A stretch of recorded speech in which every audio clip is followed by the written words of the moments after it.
Hello, we're here on Greenfield Community Television, and I'm here with Carolyn today, and I'm here to ask you, can you tell me a story about Greenfield back in the day? Well, yes. My mother and her sister used to work at the town farm, and when they were old enough, and that's where people went because they didn't have any kind of help for elderly people as we do now, and they didn't have welfare. So if you were poor, you went there, and then the people there were taken care of. And then that was at what is now Glenbrook Apartments. And when my father got out of the Navy, he was the manager there.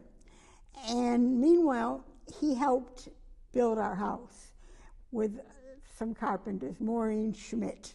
And I think it took about a year. It's a ranch, not a ranch, Cape. And then we moved in, and I remember the housewarming party. There's a saying in my family that some of us remember the toothache we had before we were born. And I'm one of them. And I remember sitting outside one time when it was hot in the summer, and that was during the housewarming party, and they were playing the song, "In the cool, cool, cool of the evening, tell them I'll be there." When were you born? Oh, yes, I was born in 1946, which makes me 77. And I've lived in Greenfield just about all my life. A brief time, I lived outside the Boston area, but except for that, I've lived in Greenfield. And we used to kind of, behind his back, kid my dad, because we used to call him Mr. Greenfield. But now I've kind of turned it to Mrs. Greenfield, because I really, really do love the town, or as it is now known, the city of Greenfield. Awesome. Can you tell me about what it was like growing up as a kid in Greenfield? Fantastic. I feel so fortunate. In the summer, when school was out, my Aunt Betty, who worked at Adam's Donut Shop in the morning, would bring my cousins Donna and Jean Rawson, and my sister Patty and I, and then later my brother. We'd all play together. And my sister and I used to play, we used to stick fern leaves in our shorts and play that we were hula girls. And then another thing, there was just this little tiny mound in the woods. And so we'd bring some vases and put water in them and pretend we were selling flowers to people. And there was an orchard, and it had tiny wild strawberries, and they were the sweetest strawberries you could ever imagine. And then behind our garden, one of our gardens, we had wild blueberry and raspberry bushes, and they were really, really great too. My maternal grandparents were Alice and Will Rawson, and they lived on Leiden Road, right around the corner from where we lived. And I had a dog. When I was 2, my dad brought me home a dog in a basket with a bow. It was a beagle. And so I named him Piddles, because he, of course, piddled everywhere. Awesome. And Piddles loved to go to Grandma and Grandpa's just as much as I did. So he wore a path, which was Piddles' path, down to my Grandma and Grandpa's house. So as I said, it was just, I'm so glad that I was fortunate enough to grow up when I did. And I hate almost to say that, because people say, well, you know, with the good old days and all that. And some of them weren't. My parents had a record, the Tennessee Waltz, and I loved that. On the flip side was a song called "Slap Her Down Again, Pa," and it was about a father slapping his daughter because she came home late. And certainly some people were much more prejudiced against people like American Indians, blacks. So it really wasn't always the good old days.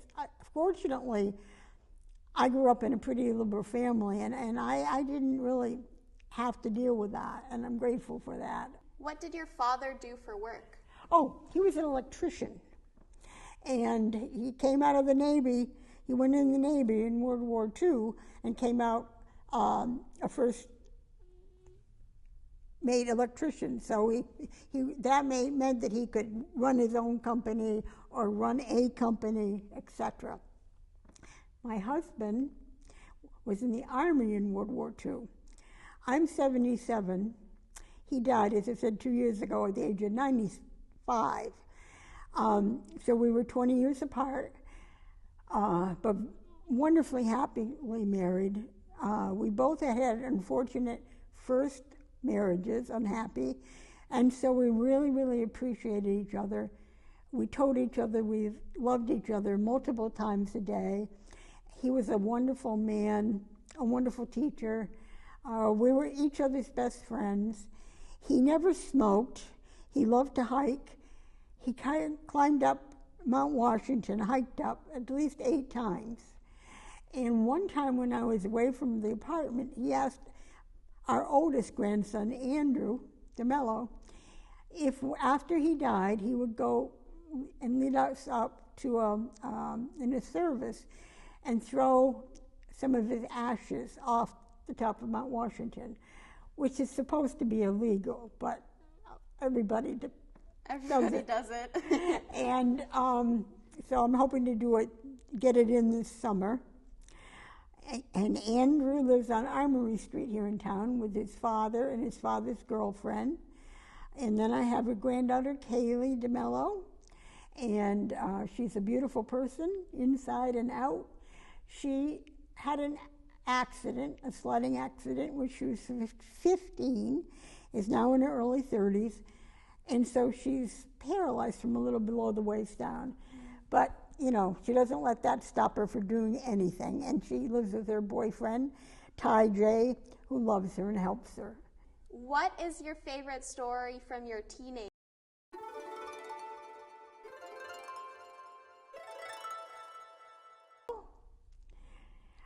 Do you mind if I go back to junior high? Yeah. Because I want to tell you about my life of crime. I'm one of these people, I've basically never done much of anything wrong because every time I ever did, I got caught. Well, it really began when I was in kindergarten. My teacher, Dorothy House, she was Dorothy Casey, got married, and the whole class was invited to the wedding. And then my grandmother, Rhyme, was a member of the Grange, so I got to go to also the reception afterwards. And she married George Howe, and they lived up in Leiden. And so I had a piece of wedding cake, and I ate it. And my grandmother, Rhyme, said, "Oh, but you're supposed to put it under your pillow, and then you dream about your husband." Well, I didn't know that. So I went back, and whoever the bridesmaids who was cutting the cake said, "Well, we're kind of running short." And I said, "Oh, well, that wasn't me that came up. That was my twin sister." I didn't have a twin sister. And of course, unbeknownst to me, my cousin Donna and Jean's other grandmother, whose name was Ellen Cromack, was behind me. So of course, it wasn't long before everybody in the whole family knew what I'd done. And then in junior high, I was not ever good in math. Just the word math would give me a headache. And Mr. Dyer, who I really liked, asked some of us to come out in the hall. I had cheated on my math quiz in desperation. Again, I never got away with anything. And so he gave us another chance, and I took it. Part of my problem was I mixed up numbers. So arithmetic, even, if I were to add something back then, I'd have a hard time because I put the wrong answer down. And one of my things I want to do and plan to do is take some courses at Greenfield Community College, start with basic math, work myself up, and see how far I can go. I was always good at what they used to call math theory. I had teachers there would come and ask me questions because that I could understand. And geometry, I had George Joan Lunis for geometry, a very nice man. But I just, between my sight problems and everything, geometry was very, very hard for me. How did you meet your husband? At a choir rehearsal. My father died when he was only 51 years old. He was a brittle diabetic. And he had visited my father in his last year, and I had him for a psychology course, and he always said I was the only person that ever got 100%. And I did. I got 100%. And so I went to a choir rehearsal before I actually went to the Methodist church. I've since left that church, but so I looked to him, my husband Jim. I didn't know him. I didn't know his last name. I knew absolutely, without a doubt, that I was going to marry that man. I knew it. It happened that he was married at the time, unhappily, and his wife died. She was very, very obese. He came home from lunch and found her dead on the couch. She was 46, and that was in March. In May, we started to go with another couple people to the Pioneer Valley Symphony rehearsals, and I sing soprano. My husband sang tenor. He had a beautiful voice, and so we went and there, and then we've always sang in every choir of every church where we belonged. Awesome. How has Greenfield changed over time? Oh, a lot. My grandparents, Grandma and Grandpa Rawson, actually used to do their grocery shopping at Carpenter's store in a horse and buggy. And then, my grandpa finally got a car. I think it was some kind of a Chevy. And when I was a teenager, my Uncle Kenny Rawson, I used to babysit for his two kids while he and his wife were at work, Sharon and Jay. So he let me use the cars so I could drive to them. And then later on, a member of the church gave me a car. So I used to drive, but both my husband and I voluntarily gave up our licenses at separate times, but a few years ago. And it's hard. It's hard not to be able to go where you want to go, when you want to go. Mm-hmm. But I have a lot of friends and a lot of people who help me with that. Every morning when I pray, I thank God that I've been blessed with so many friends in my life. What church do you belong to? I belong to the United Church of Berniston, which is combined Methodist and Congregational church. But more and more the Methodists are slowly, dying out, and it is becoming more and more congregational. And right now we have an interim minister. Her name is Julie Olmstead, and she's came to visit me already. And so I've met her once, and she is a lovely person. What is the role that church has played in your life? I read a study once that they think that a part of your brain, you either like church or you don't. And I always, always liked church. I started going to kindergarten at our church school when I was 3. We went to vacation Bible school in the summer for a week or two, and my sister hated it, Patty, and she'd be over like this with stomach cramps, so nervous about it, because she wanted to just play. And I'm there, going to vacation Bible school. I'm going to vacation Bible school. Yay! So, as I said, it's just church has always played an important part in my life. Awesome. Can you talk about education? Did you go to college?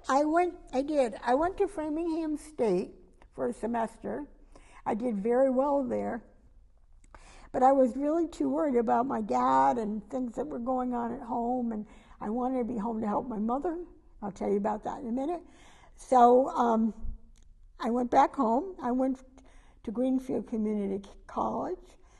It was fantastic. We had wonderful, wonderful, wonderful teachers. I never regretted going there for a second. And then I went on to UMass for 3 years, but left after the third year because I got married to my first husband, who I was married to for, technically we were together about 5 years, and then we were divorced at the old 7-year time. And then, as I said, it wasn't too long after that when I met my husband, Jim. Did you have difficulties around gender and being a woman? Were you not allowed to do anything? Well, we really didn't think much of those, of things like that in those days. I was a girl. My brother was a boy. My sister was a girl. And as I said, we didn't think in those terms much. Can you speak about any hardships that you faced, like hard times, and what you've learned from them? A couple times. A couple things. Well, my father was a brittle diabetic, which means that for no discernible reason, 1 minute his blood sugar could be very high and the next very low. And as soon as I was old enough, my mother would wake me up, and he'd be in convulsions because his sugar would be so low.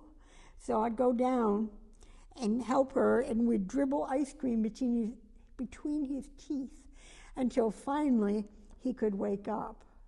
And then he was fine. What are life lessons you would like to teach other people? Do unto others as you would have them do unto you is the most important thing. I always try to do that. And just say hello to everybody.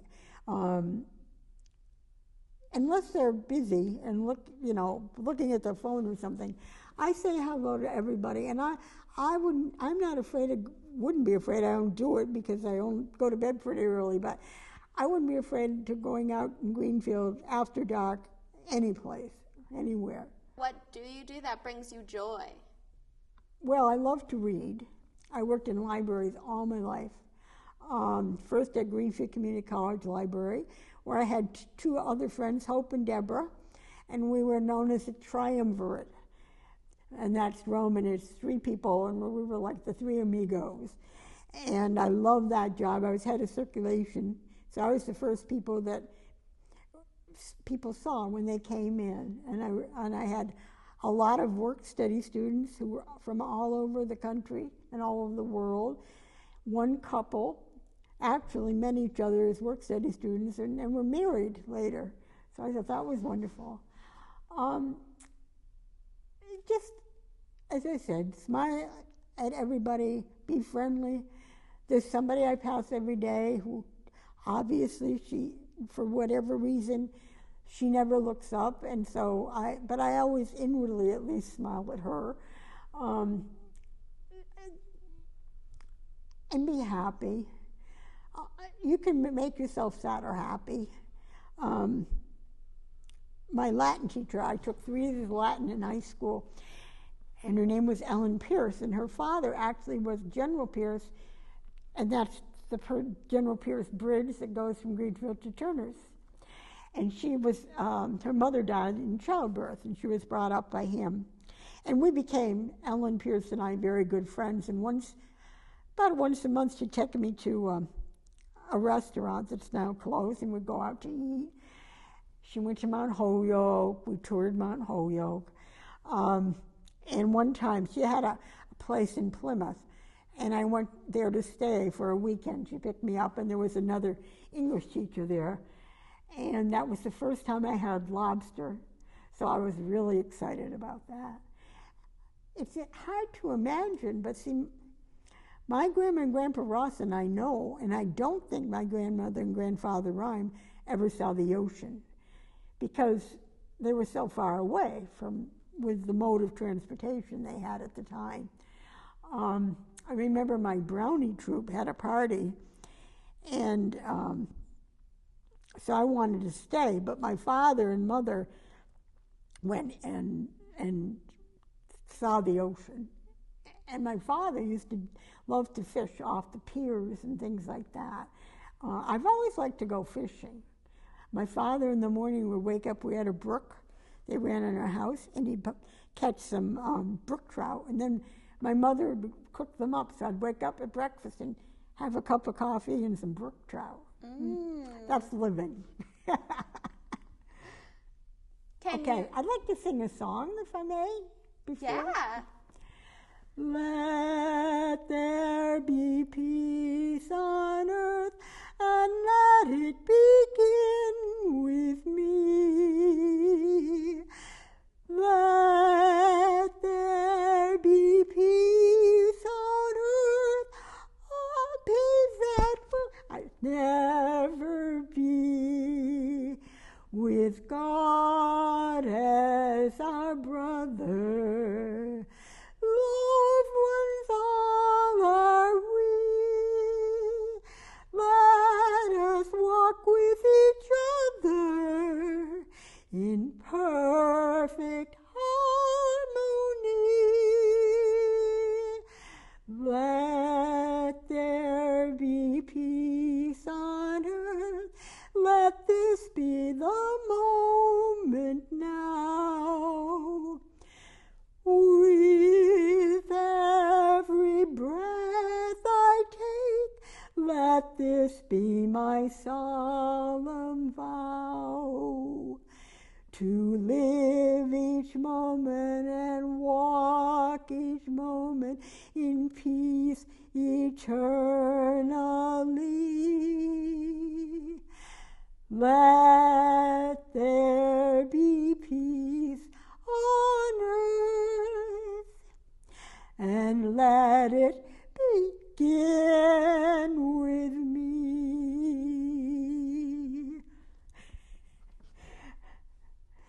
Well, that was some fun stories. Thank you for sharing. Thank you. Awesome. I hope to see everybody again sometime. Okay, bye. Bye. With God as our brother,